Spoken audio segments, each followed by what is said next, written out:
Dieu accomplit une œuvre de destruction quotidienne dans la vie de ses enfants, afin qu'il puisse accomplir aussi une œuvre quotidienne de construction.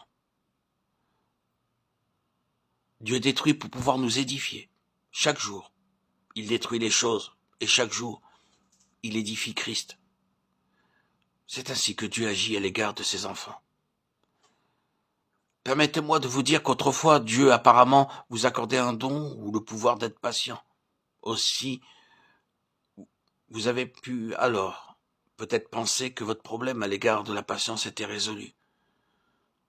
Vous avez ainsi agi de même en ce qui concerne l'humilité et, de nouveau, il vous a semblé que Dieu vous en accordait le don et donc la possibilité d'être humble. C'est pourquoi vous en êtes arrivé à conclure que votre problème concernant l'humilité était aussi réglé. Ensuite, vous avez réalisé qu'il y avait un autre problème dans votre vie. Pour le résoudre, vous avez encore réclamé à Dieu la solution. Chaque jour, vous avez essayé de résoudre un ou deux problèmes. Cependant, vous ne faisiez que régler des problèmes de manière fragmentaire.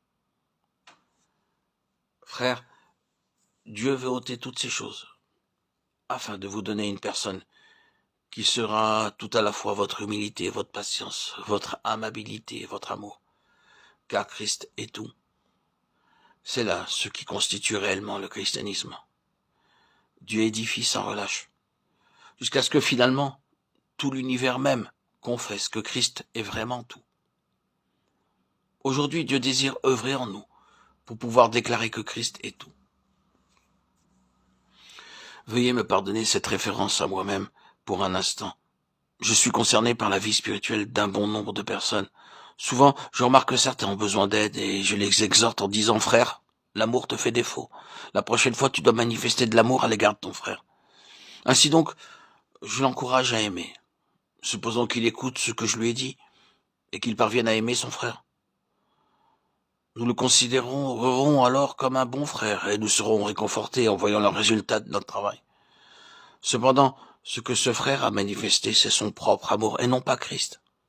Pour lui, l'amour n'est pas une personne, mais uniquement une chose, une des multiples facettes du comportement des hommes.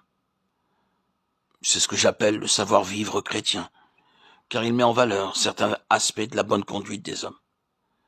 Mais en fait, c'est l'homme qui œuvre, qui interroge, qui pense, qui prie, qui croit, qui reçoit, qui espère et parvient à résoudre cette question de l'amour. C'est pourquoi je dis que l'amour, dans sa vie, n'est qu'une chose, une façon de se conduire.